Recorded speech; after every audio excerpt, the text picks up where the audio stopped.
Nah, kebaikan secara menyeluruh pun ada pintunya.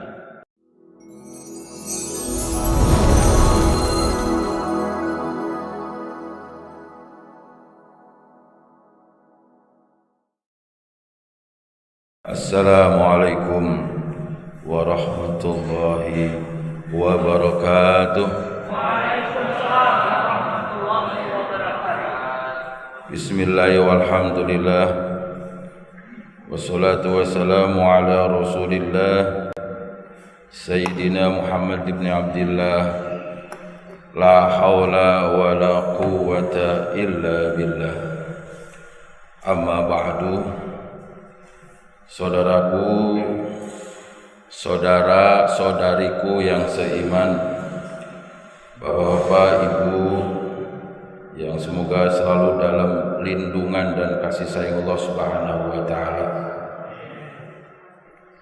Pertama dan yang paling utama, kita bersyukur pada Allah Subhanahu wa taala atas segala nikmat dan karunia, atas segala taufik dan hidayahnya, sehingga dengan itu semuanya Allah masih meridhoi, mengizinkan kita untuk hadir di tempat yang mulia, Baitullah Masjid An-Nur, Kedaung Hijau ya. Alhamdulillah, ini sebagai saksi bahwa hari ini, pagi ini kita berada di sini untuk bersimpuh di hadapan Allah. Yang paling utama, Allah mengampuni kita semua, sehingga keluar dari masjid ini dalam keadaan suci, wabil khusus suci batin kita, dirontokkan dosa-dosa kita semua, hancurkan dosa-dosa kita semua dalam hitungan berapa menit, syukur berjam-jam di sini nanti. Insya Allah kita semuanya matinya semua husnul khatimah. Amin ya Allah ya Rabbal alamin. Tak lupa kita bersolawat untuk Nabi kita Muhammad sallallahu alaihi wasallam agar kita mendapat syafaat di yaumul kiamat. Amin ya mujibas sairin. Saudara-saudariku yang seiman, Bapak Ibu yang soleh dan solehah, semua dari yang paling muda sampai yang paling tua. Ada yang paling muda sini? Ada, alhamdulillah. Yang paling tua ada? Subhanallah. Ya, ibu-ibu juga. Ada yang paling muda ibu-ibu ya? Ada yang perawan, ada enggak? Enggak ada ya? Biasanya enggak ada, biasanya. Tapi mungkin di sini ada kan. Sedikit ya mengingatkan saja, kalau ini semua ahli ilmu semua sebenarnya, ahli zikir, ahli fikir ya. Setelah kita sholat, bukti kita syukur pada Allah, syakirin ya, kemudian zikir, sekarang fikir, olah semua, tidak ada yang diam ya. Naudzubillah kalau hatinya kita mati, naudzubillah. Kenapa ada orang yang kayaknya kebingungan untuk berbuat baik? Bingung dia, atau dia nggak tahu, atau pura-pura nggak tahu, atau nggak mau tahu. Mau sholat, bingung, ya. Apalagi puasa berat banget. Oh, ternyata ada jawabannya. Seperti kita bingung masuk rumah nggak bawa kunci, semua terkunci semua. Gimana, bingung nggak?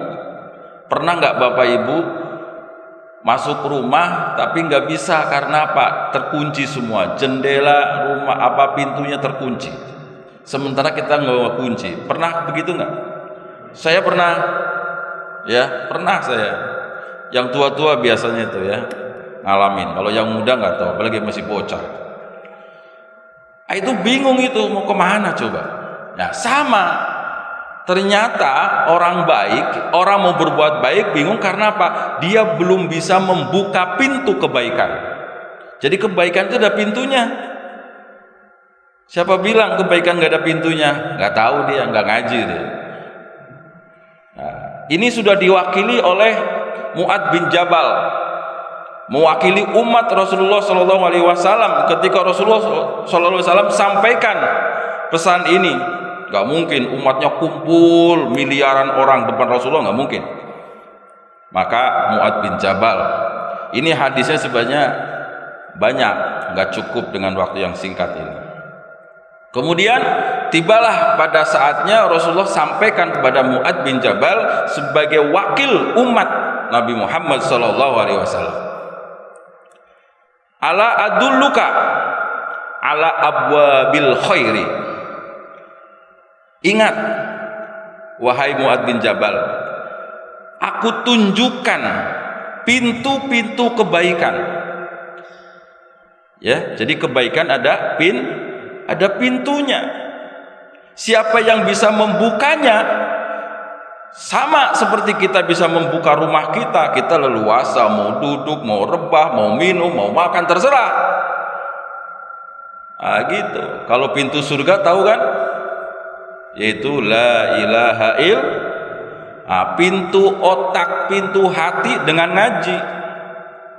Kalau nggak ngaji, nggak terbuka hatinya, nggak terbuka pikirannya. Nah, kebaikan secara menyeluruh pun ada pintunya. Ada 3 ini. Ini cukup nggak waktunya? Kasih berapa menit nih? Banyak. Alhamdulillah. Sampai suruk ya. Paling itu sampai suruk. Sampai suruk ya. Karena ini waktu bagus nih Pak nih. Ini waktu yang bagus nih. Kalau yang mau tahu mah, ya sebentar. Mumpung saya ingat masalah waktu. Ada 4 waktu yang sangat baik sekali. Dan waktu ini kalau kita gunakan sebaik-baiknya, dapat menggugurkan dosa-dosa kita di masa lalu. Dan dapat menutup aib-aib kita. Dan dapat mengangkat derajat kita. Dan bisa disebut sebagai orang yang haji mabrur meskipun enggak haji atau belum haji. 4 waktu ini. Yang pertama sekarang ini, dari setelah sholat subuh sampai syuruk. Nah ini orang tua dulu bahkan sampai sholat duha, kira-kira sampai jam 8-an baru pulang. Tuh ingat banget orang kakek nenek saya begitu tuh. Dari habis sholat subuh ntar pulangnya jam 8, udah rapi, udah sholat suruk, sunah suruk, udah sholat sunah duha. Kalau di sini kayaknya nggak ada ya? Ada ya? Di Jakarta maksudnya lah ya, bukan, kalau mungkin di sini ada ya. Saya belum pernah lihat gitu ya, orang pulang dari masjid pas habis sholat duha gitu, belum. Ya, banyakan pulang suruk, banyakan. Nah, ini terbaik ya. Yang kedua kapan? Yaitu sebelum maghrib. Jadi kalau bisa maghrib sekarang jam berapa? Jam 6 ya. Nah, sebelum jam 6 kurang 15 sudah di atas sajadah. Bukan di atas kasur, di atas sajadah. Nah, apa yang dibaca? Ya kalau ke masjid ya sholat sunnah. Ya, apa saja, tahiyyatul masjid, syukrul wudu, ya terus zikir apa aja. Itu yang kedua. Yang ketiga setelah sholat maghrib sampai isya. Nah itu di masjid tuh betah nih. Orang beriman tuh betah di masjid. Seperti ikan betah dalam air. Kalau orang munafik di masjid nggak betah, pengennya pulang aja. Kayak panas ubinnya. Iya, padahal AC-nya udah full, tapi perasaan panas saja karena ada di hatinya. Orang munafik itu kayak apa? Sangkar dalam burung, kebalik. Burung dalam sangkar, kelabakan ke sana kemari, pengen keluar. Persis tuh orang munafik. Di sini mah nggak ada nih, kayaknya adem ayem semua di sini. Nah, setelah maghrib ini sampai isya jangan kemana-mana, di atas sajadah. Maka sering saya sampaikan kalau di masyarakat tuh ya, kalau kondangan jangan habis maghrib, habis isya aja gitu. Lagian kalau kondangan terlambat ditolak nggak sih? Ada nggak orang, Pak maaf Pak terlambat, jangan kondangan ya, bawa pulang lagi aja. Kayaknya belum pernah dengar saya. Kemudian yang keempat langsung aja, sebelum subuh. Nih bagus tadi tuh, sebelum azan subuh udah pada duduk sini ya Allah. Saya udah ngebut, masih ada yang duluan. Sampai ngejar supaya duluan itu. Sebelum subuh gitu ya, harus sudah ada di masjid atau di atas sajadah lah. Jangan sampai di atas kasur, jangan. Baik, itu 4 waktu yang sangat berharga sekali. Insya Allah bisa dilakukan ya. Iya, apalagi yang masih muda itu, luar biasa. Kalau udah tua mah ya namanya udah tua, mau kemana lagi tuh? Iya, Allah itu senang kepada orang udah tua ibadah, senang. Lebih senang lagi kalau pemuda yang rajin ibadah, senangnya girangnya luar biasa Allah itu. Ya, Allah benci kepada anak muda maksiat. Lebih benci lagi udah aki-aki maksiat.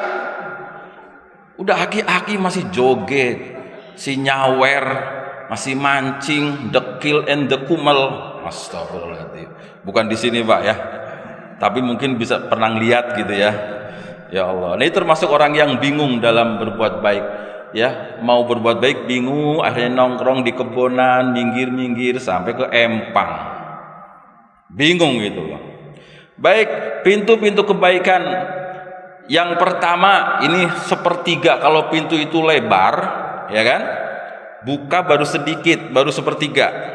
Kalau dibuka lagi 2/3. Kalau full jadi 3/3 atau 100%. Yang pertama apa? As-saumun junnatun, yaitu puasa sebagai perisai. Jadi kalau kita puasa itu lagi buka pintu yang pertama. Atau sepertiga pertama itu pintu kita buka dengan cara puasa. Orang baik, orang soleh sudah pasti puasa, pasti. Karena orang baik dan puasa itu bagaikan sendok dengan garpu atau piring. Garpu atau piring? Bingung ya? Ya bagaikan sendok dengan piring, saling membutuhkan. Ya, kalau sendok sama garpu sama aja itu mah, cuma beda bentuk doang. Iya, pada ketawa ibu-ibu itu. Jawabannya garpu kebanyakan. Bagaikan sendok dengan garpu, rame banget loh. Lo sendok sama garpu doang gimana mau apa gitu? Dengan piring gitu ya. Jadi orang yang baik, orang yang soleh udah pasti puasa, udah pasti deh, nggak usah diragukan lagi.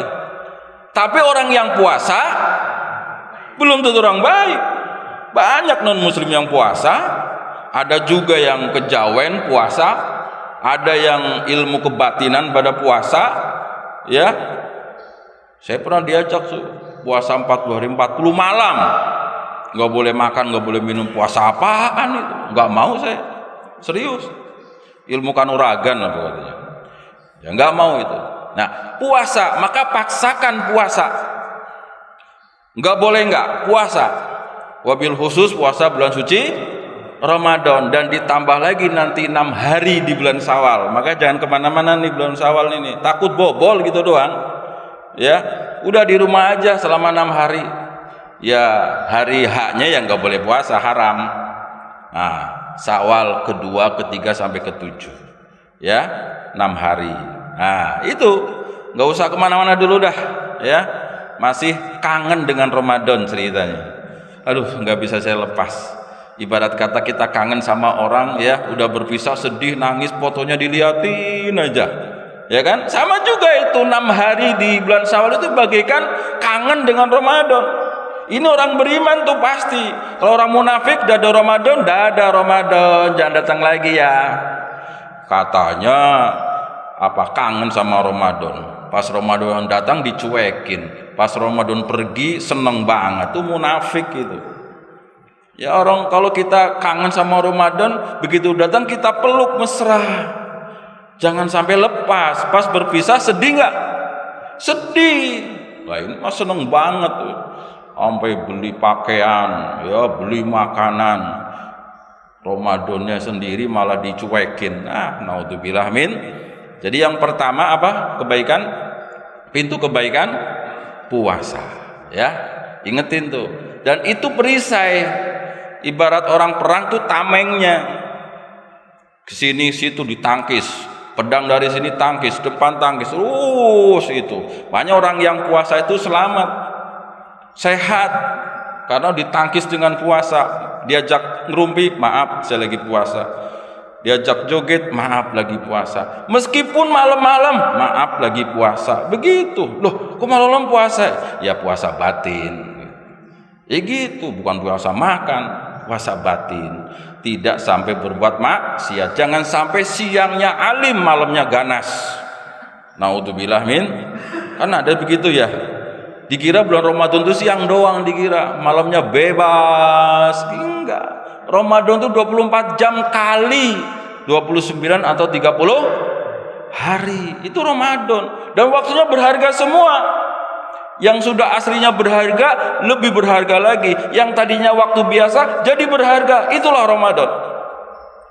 Ditambah lagi nanti puasa Senin Kemis, ya puasa Nabi Daud, ya ada Yaumul Bid di bulan-bulan Hijriyah tanggal 13, 14, 15. Silahkan, ya puasa. Pokoknya puasa. Ingat, orang soleh sudah pasti puasa. Tapi orang puasa belum tentu soleh. Nah, itu yang pertama. Nah, ini kalau kita melakukan puasa sudah terbuka pintu sepertiganya. Nah, masih susah masuk lewat pintu yang sempit, masih susah kan? Kalau hanya puasa saja belum bisa leluasa kita berbuat kebaikan. Maka yang kedua adalah was-shadaqatu tudfi'ul khati'ata. Itu apa? Sodakoh. Karena sodakoh itu dapat memadamkan keburukan, kejahatan. Ini saking pentingnya sodakoh sampai orang munafik juga nyesel ketika sakaratul maut. Ketika sakaratul maut itu mata dibuka, ya, dibuka aslinya, jadi ngelihat yang gaib. Sekarang nggak bisa. Kalau mau lihat yang gaib, minta sakaratul maut dulu deh, ya. Jadi di Al-Quran ada itu. Nanti lihat tuh kejelekan kita, kebaikan kita, semua terlihat tuh. Itu detik-detik sakaratul maut. Nah, orang munafik nyesel. Ada di dalam Al-Quran. Rabbi laula akhartani ila ajalin qarib fa asaddaqu wa aku minas sholihin. Seandainya, sekiranya engkau tunda sedikit saja. Orang munafik saat sakaratul maut tidak butuh setahun 2 tahun ditunda kematiannya, tidak. Berbulan-bulan tidak, 1 detik saja. Ajalin qarib. Tunda ya Allah, tunda kematian saya. Terus kalau ditunda mau ngapain? Fa asaddaqu wa aku minas sholihin. Aku akan bersedekah dan aku akan menjadi orang yang soleh. Apa itu sedekah? Semua kemampuan yang kita miliki, semua yang ada dalam diri kita, berikan kepada orang lain, atau berikan kepada keluarga, kerabat, ya, tetangga. Punya tenaga, berikan tenaga. Punya pikiran, punya ilmu, berikan, ya. Sampai-sampai senyum juga sedekah. Maka senyumlah. Senyum Pak. Oh, pakai masker, lupa saya. Ya, karena itu sedekah, ya. Sampai membuang jalan di tepi duri, ya Allah, kebalik lagi.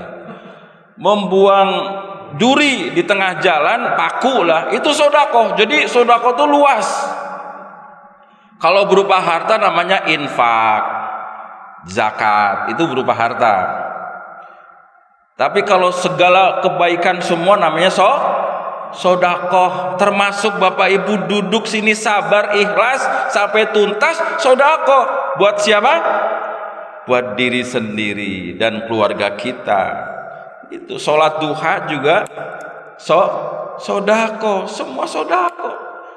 Makanya orang yang pelit, orang munafik, jangankan untuk orang lain, diri sendiri aja tidak mau sedekah, tidak mau sholat, tidak mau zakat, tidak mau zikir begini. Ini ngapain duduk ini orang gitu kan. Makanya orang lain bingung sama orang Islam. Ya bingung pasti, dia hatinya tertutup. Ngapain duduk lama-lama gitu di masjid gitu kan? Banyak kan orang heran sama kita. Dia udah mentok berpikirannya baru jadi mu'alaf. Kalau belum mentok terus saja dia menghina, mencaci maki, membuli orang Islam. Biarin saja. Ya, ada lagi yang minta 300 ayat supaya dihilangkan. Satu huruf aja nggak boleh. 300. Kelihatannya lagi menghina orang Islam, ini berhadapan langsung sama Allah itu. Enak banget. Emang siapa yang ngarang? Emang Nabi Muhammad yang ngarang? Kalau Nabi Muhammad nggak bisa baca, nggak bisa tulis, gimana mau ngarang? Iya kan? Sebagai mujizat tuh Rasulullah tidak bisa baca, tidak bisa nulis. Karena membuktikan bahwa Al-Quran bukan ciptaan Nabi Muhammad, yaitu Allah yang menciptakannya. Jadi sodakoh ya, orang munafik sampai menyesal, mau menyesal begitu. Naudzubillah min dzalik. Dan sekali lagi diakhiri dengan minas solihin, dan aku akan menjadi orang yang soleh. Orang soleh udah pasti sedekah, tapi orang yang sedekah belum tentu orang soleh. Ya kan, banyak orang baik banget sampai nunduk-nunduk, itu sudah budaya, nggak pakai ilmu itu. Sampai nunduk-nunduk gitu ya, apa namanya tuh, kalau ketemu orang budaya, tapi maling dia ternyata. Iya, ternyata preman dia. Jadi nunduknya itu karena budaya, bukan karena ketulusan hati yang paling dalam. Itu apa, orang baik ya kelihatan orang baik, padahal hatinya jahat. Ya, seperti orang-orang, maaf aja di sini mah nggak ada para pejabat lagi butuh suara mah, masya Allah baik banget ya. Apa yang dia miliki kasih semuanya tuh, pas jadi pejabat lupa. di sono bukan di sini deh. Ya, sampai karpetnya digulung bawa pulang lagi katanya. Saya nggak ngeliat langsung tuh. Nyumbang karpet di masjid. Ini kalau nyumbang ubinnya sudah dicopot lagi, kacau lagi. Mending ubin lah, kalau dia nyumbang tiang, pas nggak jadi tiangnya dicopot, hancur masjid itu. Ada aja orang ya. Nah itu membuktikan bahwa orang soleh udah pasti sodakoh, tapi orang yang sodakoh belum tentu soleh. Di bulan Ramadan juga banyak banget orang yang sodakoh, banyak.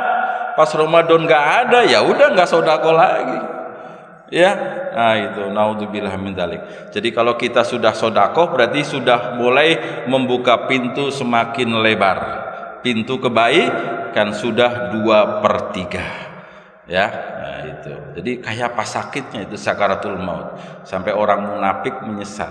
Kita akan nyesel enggak?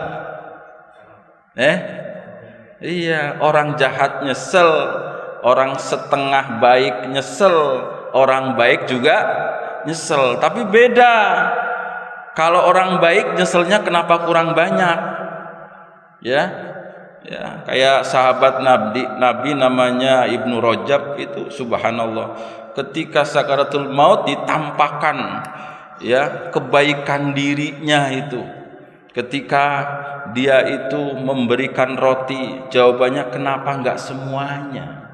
Ketika dia memberikan baju kepada orang, kenapa enggak yang lebih baik saja.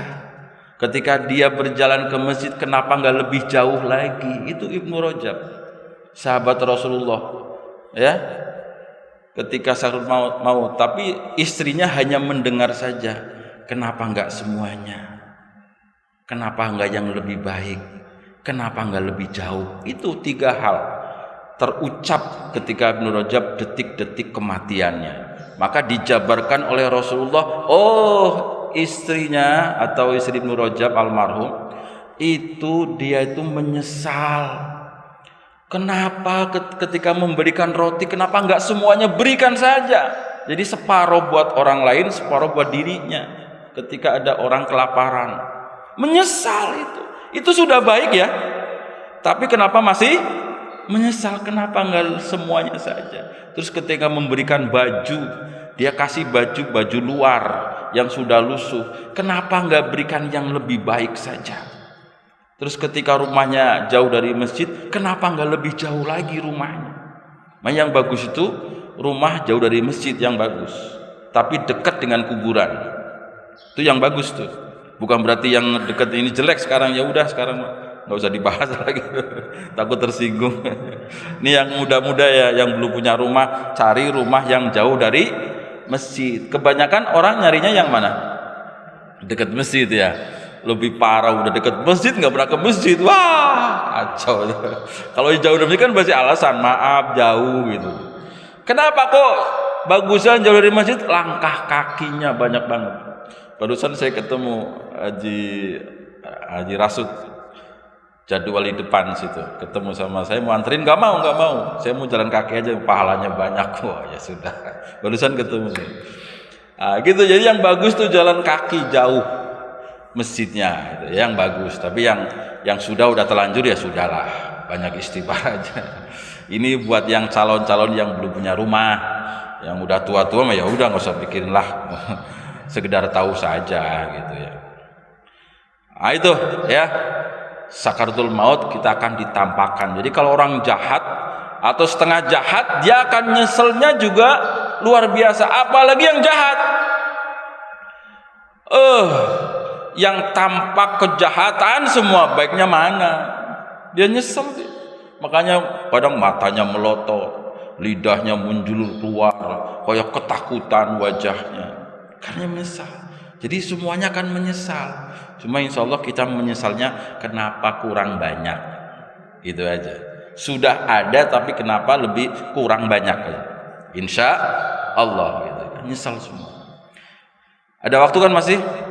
Dan yang terakhir, yang ketiga, wa sholatur rajuli min jawfil laili, yaitu sholatnya seorang hamba di ujung malam. Di ujung malam itu di 1 jam atau 2 jam sebelum subuh, waktu sahur, itu berharga sekali. Sholat taraweh itu qiyamul lail, tapi qiyamul lailnya tingkat rendah. Tingkat menengahnya jam 12 ke sono sampai jam 3. Nah, tingkatnya yang tinggi, high class, itu jam 2 jam sebelum subuh. Jadi sholat taraweh boleh jam 3. Boleh. Ya, itu suatu kebaikan bagi mereka-mereka untuk membuka pintu kebaikan. Kalau kita lakukan itu, terbuka semua pintu. Maka langkah selanjutnya kita akan menikmati semua kebaikan yang kita lakukan. Jadi kebaikan ada manfaatnya, ada juga yang tidak bermanfaat. Nah, ini kebaikan Bapak manfaatnya buat diri sendiri, apalagi nanti buat di alam kubur.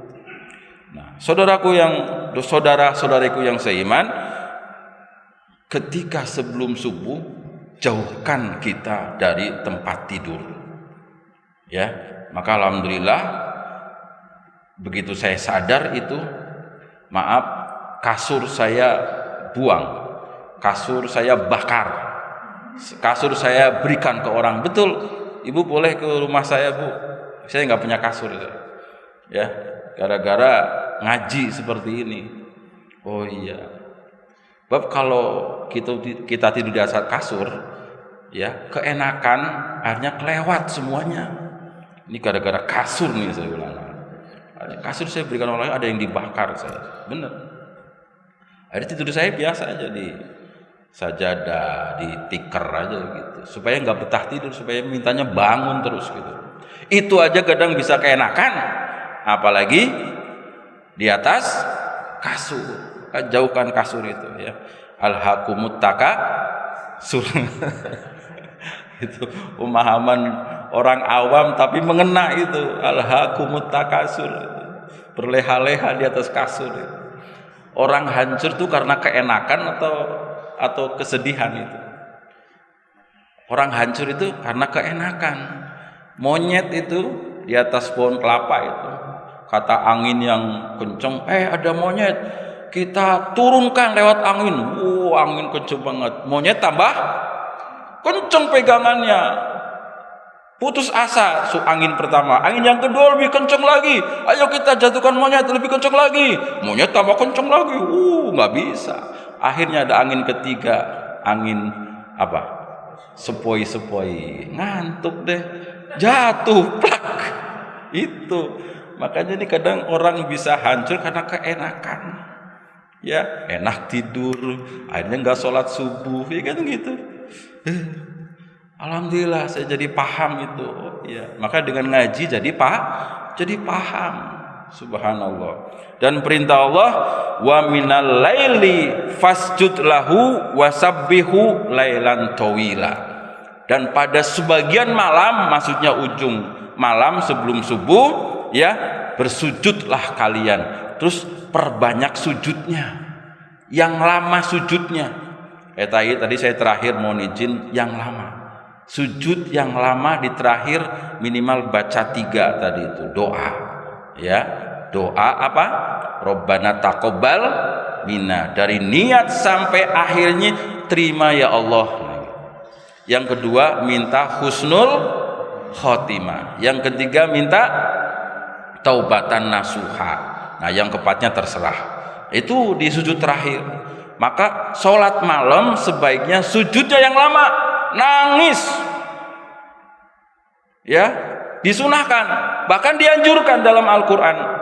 Fasjud lahu wasabbihu lailan tawila, dan bertasbihlah subhanallah subhanallah subhanallah subhanallah subhanallah, yang panjang, tawila, yang lama. Itu ablunya. Makanya Rasulullah kalau sholat malam berapa rakaat? Berapa? 11. Nggak banyak, cuma 11. Cuma kalau bicara lama jangan ditanya. Kalau bicara rakaatnya berapa rakaat? 11. Kalau bicara lama jangan ditanya. Lama banget sampai kaki pada bengkak. Itu pun dia Rasulullah nggak merasakan. Yang tahu istrinya Siti Aisyah. Wahai suamiku, wahai Rasulullah, kenapa kaki pada bengkak-bengkak? Oh iya, baru sadar. Kalau nggak ditanya dia nggak tahu. Maka Rasulullah itu betahnya di dunia karena 3 hal. Bapak Ibu betah di dunia karena apa? Ada apa? Ayo. Bapak Ibu betah di dunia karena apa? Apa karena keluarga? Apa duit yang banyak? Investasi yang banyak? Rasulullah itu betah di dunia karena 3 hal. Yang pertama karena sholat. Kalau nggak ada sholat, Rasulullah nggak betah di dunia. Maka dikit-dikit sholat, dikit-dikit sholat, dikit-dikit sholat. Kalau kita sholatnya dikit-dikit, bisa banget. Ini udah bukan rahasia lagi sih ya. Ya dikit-dikit sholat. Mau ngapain sholat? Mau ngapain sholat dulu. Bapak Ibu boleh tiru.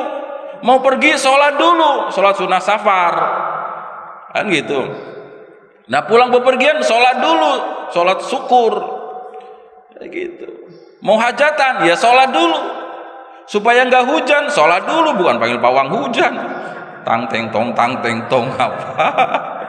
Subhanallah, gregetan tuh gregetan tuh. Ya bila itulah dunia bagaikan sampah, apa aja ada.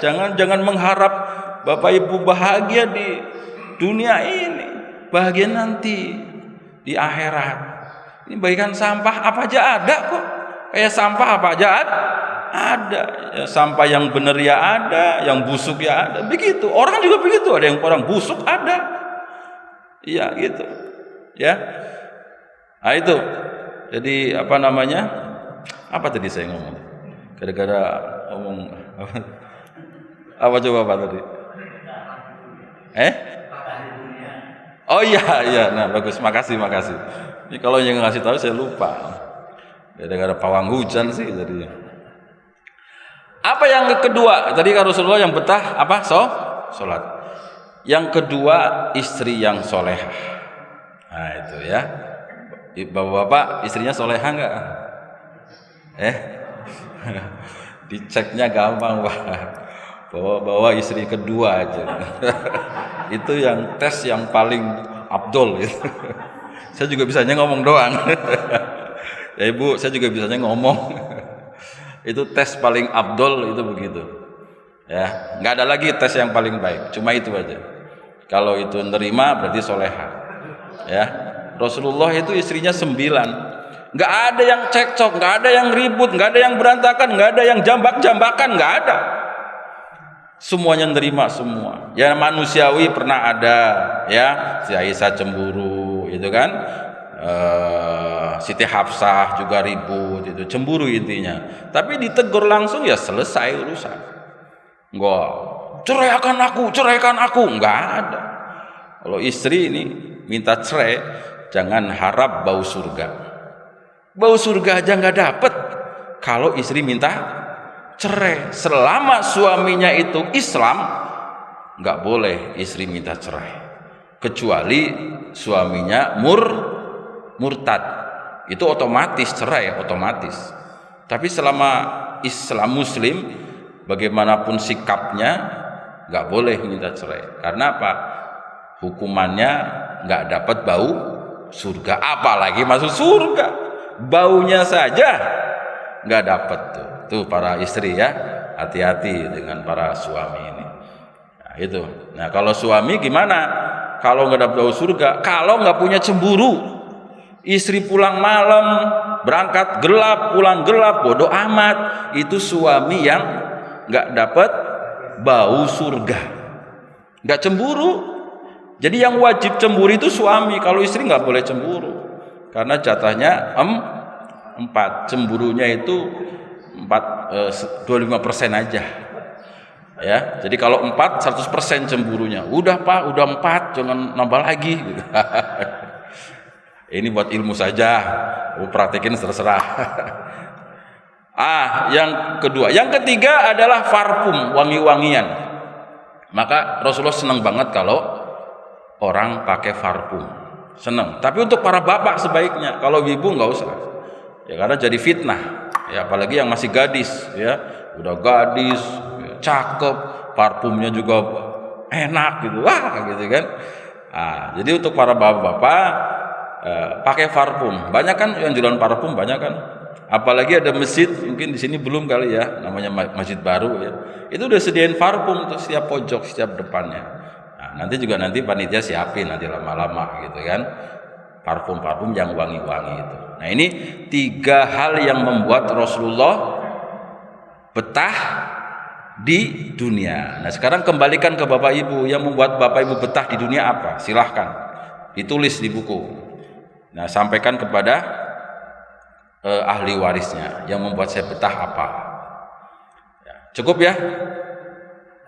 Pintu kebaikan sudah kan? Udah 3. Apa saja? Ini kalau nggak tahu saya ulang dari awal lagi nih. Yang pertama apa tadi? Puasa. Yang kedua? Yang ketiga? Sholat.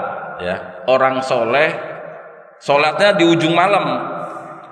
Itu 1/3 malam. Orang soleh, orang beriman pasti sebelum subuh ada di atas sajadah.